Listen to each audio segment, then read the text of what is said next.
নাকি একটু ডিফারেন্ট কিছু করেছেন? মজার 5-6 বছর আগে আমি যখন পিঙ্ক কালার, লাইট পিঙ্ক কালারটা যখন এলো, তখন ছেলেরা বলছিল যে এই লাইট পিঙ্ক কালারটা আপনি দিচ্ছেন কেন?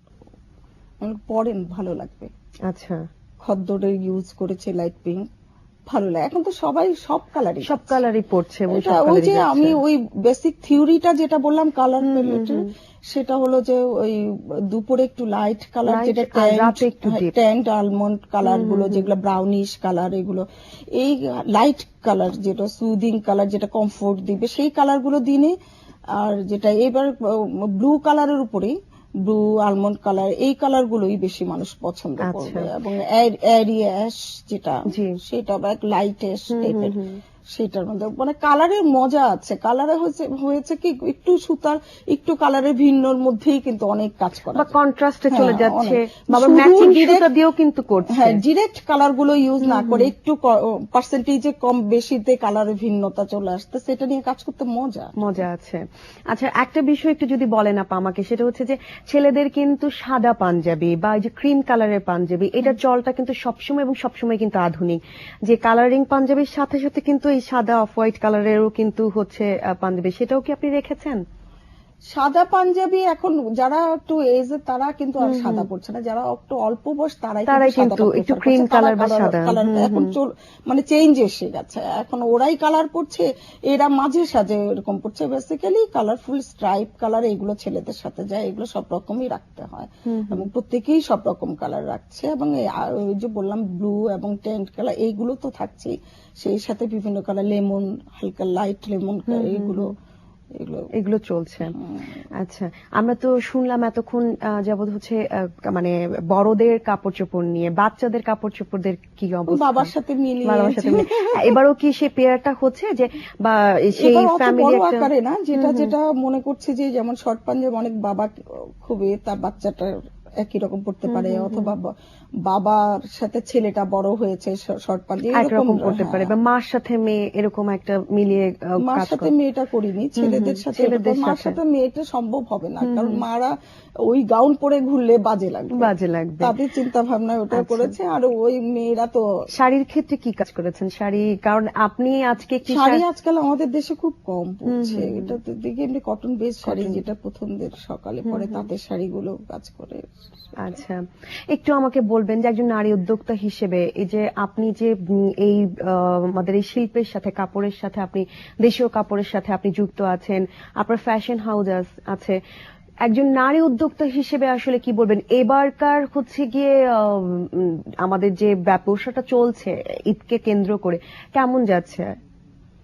নারী উদ্যোক্তা হিসেবে আপনি বিজনেস করছেন, সেই হিসেবে আমি এখানে দুটা কোশ্চেন এসে যাচ্ছে। নারী উদ্যোক্তা বললে কিন্তু এই বিজনেসের সাথে কিভাবে তারা টিকে থাকছে সেটার ব্যাপার এসে যাচ্ছে। আর এই বিজনেসে কেমন করছে, অনেকে আসছে এবং এটাকে অনেকে খুব সংসার দেখার পাশাপাশি এটাকে ভালো, কিন্তু এখানে আমরা যেটা কাজ করছি এখানেই ভিন্নতা। আমাকে মূলত ইন্সপায়ার করেছে শেখ সাইফুর রহমান, উনি ছিলেন, উনি আমাকে দেশজ কাপড় নিয়ে কাজ করতে বলেছেন। এখন আমি মূলত অনেকের ভার্সিটি ক্লাস শেষ করে এই প্রফেশন আসছে, আমার যে সময়টা আসা, আমার কিন্তু আশাটা হাউসওয়াইফ থেকে আসা, তাহলে আমি নারী উদ্যোক্তা হিসাবে পড়ি, তাহলে সেটার স্ট্রাগল একটা জিনিস। আর এই যুগে মানে এখন যারা নতুন ভাবে হচ্ছে, তারা বিদেশি ফ্যাব্রিক্স নিয়ে কাজ করছে। আমরা বিদেশি ফ্যাব্রিক্স নিয়ে কাজ করাটাকে আমাদের সাথে যায় না। আমরা যেটা করি যে আমরা লোকাল তাঁত শিল্পটা, তাঁত প্রোডাক্টকে আমাদের যেটা কাজ করি সেটাকে আমরা রিফাইন কোয়ালিটিতে আনার জন্য কাস্টমারকে উদ্বুদ্ধ করি যে আপনারা দেশের কাপড় পরেন, যত কিনবেন হোক মোটা হোক, আরো রিফাইন করার জন্য আমরা নিজের স্বকীয়তা আমরা অর্জন করি। হ্যাঁ, বিদেশি ফ্যাব্রিক্স নিয়ে কত ওইদিকে আমাদের দেশের মার্কেটটা চলে যাচ্ছে পার্শ্ববর্তী দেশে, আমাদের টাকা আমাদের কাছে থাকুক, এটা আমার খুব ভালো লেগেছে। ওই সাইফুর ভাই আমাকে মাথায় ঢুকিয়ে দিল। যদিও এটাতে আমি নারী উদ্যোক্তা বললেন যে নারী উদ্যোক্তা হওয়া মানে আমার কিন্তু সংসারে বাচ্চা দায়িত্ব কর্তব্য শেষ করে আমাকে আসতে হয়েছে এবং আবার প্রথম থেকে আমি স্ট্রাগল করছি। এবং আমাদের যেটা করতে হয় সেটা হলো যে চড়াই উত্তরাই আমাদের কখনো আউটলেট বাড়াচ্ছি, আবার কখনো সংসারের প্রয়োজনে, আবার কখনো আমাদের বা যারাও হাজব্যান্ড ওয়াইফ করে বিভিন্ন কারণে আউটলেট সরিয়ে ফেলতে হয়, এটা তো বিজনেসের একটা, কিন্তু আমাদের সাথে স্ট্রাগলটা যুক্ত, ফ্যামিলি মেনটেন করে আমাদের এই কাজগুলো করতে হয়। তো সেই ক্ষেত্রে আমরা যেটা কাজ করছি, তাঁতিদের কাপড়গুলো যাতে কিনে, এই কাজটা নারী উদ্যোক্তা হিসাবে আমরা, আমাকে নারী উদ্যোক্তা বলতে পারে, আরেকটা হচ্ছে লোকাল প্রোডাক্ট নিয়ে কাজ করছি। দেশের এই কাপড়গুলোকে মানুষকে উদ্বুদ্ধ করছে যে পরেন, আপনারা না পড়লে তো তা চলবে না, প্রোডাক্টগুলো আমরা রিফাইন্ড কোয়ালিটিতে আনতে পারবো না। তো সেই জন্য হোক, দেশের জন্য কিছুদিন করেন, এতদিন তো একদম বাইরে, এখনো বাইরের মার্কেট গুলো সয়লাভ হয়ে যাচ্ছে।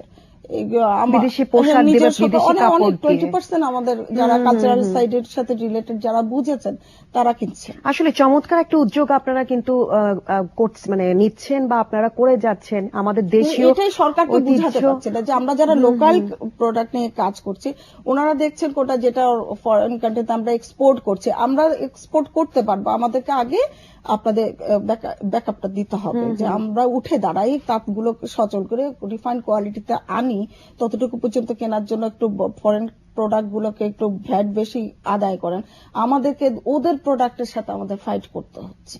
সেটা কিন্তু ভ্যাট নিয়েও কিন্তু আপনাদের ফাইট করতে হচ্ছে, যে দেখা যাচ্ছে যে তারা হয়তো বিদেশি কাপড়গুলো ইম্পোর্ট হচ্ছে, সেখানে হচ্ছে গিয়ে ভ্যাট কম, কিন্তু আপনারা যারা হচ্ছেন দেশীয় কাপড় নিয়ে কাজ করছেন, এই শিল্পটাকে, এই ঐতিহ্যটাকে যত সামনের দিকে এগিয়ে নিয়ে যাচ্ছেন, ততই কিন্তু বাধার সম্মুখীন হচ্ছেন।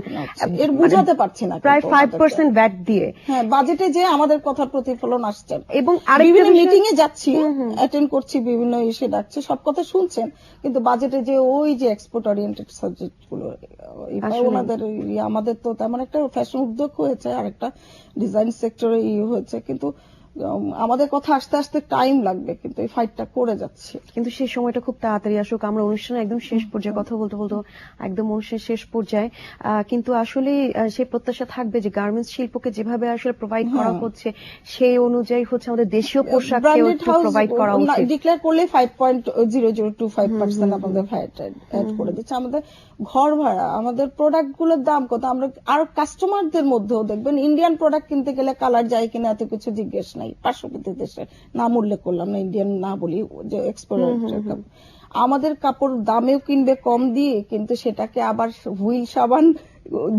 দিয়ে ধুয়েও কালার যায় কিনা অন্য কাপড়ের সাথে তারা ধোবে, কালার ব্লিড করলে সেটা আমাদেরকে ব্লেম দিয়ে, এইসব আমাদের নাসরিন আপা, আমরা একদম অনুষ্ঠানের শেষ পর্যায়ে, খুব ভালো লাগলো আপনার সাথে কথা বলে। আশা করছি যে আগামী বছর আবার আপনাকে পাবো, এই আবার নেক্সট যে ঈদ আসবে সেই কালেকশন নিয়ে, নতুন কি আসবে সেই বিষয় নিয়ে কথা বলবো। কিন্তু এ পর্যায়ে আসলে আপনাকে ধন্যবাদ জানাচ্ছি এখানে আসার জন্য এবং সময় দেওয়ার জন্য, এবং অবশ্যই আগামী ঈদ শুভেচ্ছা, ঈদ মোবারক। ঈদ মোবারক আপনাকেও, সেই সাথে ইটিভি কর্তৃপক্ষ, মারিয়া, রনি সাহেব সহ সবাই যারা আছেন, এবং এই টিভির ব্যবস্থাপনা পরিচালক, সব প্রত্যেকেই আমার ঈদের শুভেচ্ছা, এবং আমার দর্শকদেরও, কাস্টমারদেরও ঈদের শুভেচ্ছা। দেশি কাপড় পরুন, দেশের কাপড়কে, তাঁত বস্ত্র শিল্পকে উঠে দাঁড়াতে একটু সহযোগিতা করেন, হয়তো একটু কষ্ট হবে, কিন্তু তবু দেশের কাপড় পরুন। ধন্যবাদ, অনেক অনেক ধন্যবাদ। প্রিয় দর্শক, নাসরিন আপার সাথে সাথে আমিও বলছি, আসলে আমাদের দেশীয় কাপড় বা আমাদের দেশীয় ঐতিহ্যকে একটু সাহায্য করুন, কাপড় কিনুন, এবং এগিয়ে যাওয়ার আসলে সেই প্রয়াসটা করে দিন। কথা হচ্ছিল আজকের অতিথির সাথে 21 দুপুরে আজকের আয়োজন এখানেই শেষ করছি। সাদিয়া আফরিন সবার কাছ থেকে বিদায় নিচ্ছে, আগামীকাল আবার দেখা হবে। সবাই ভালো থাকবেন, শুভ দুপুর।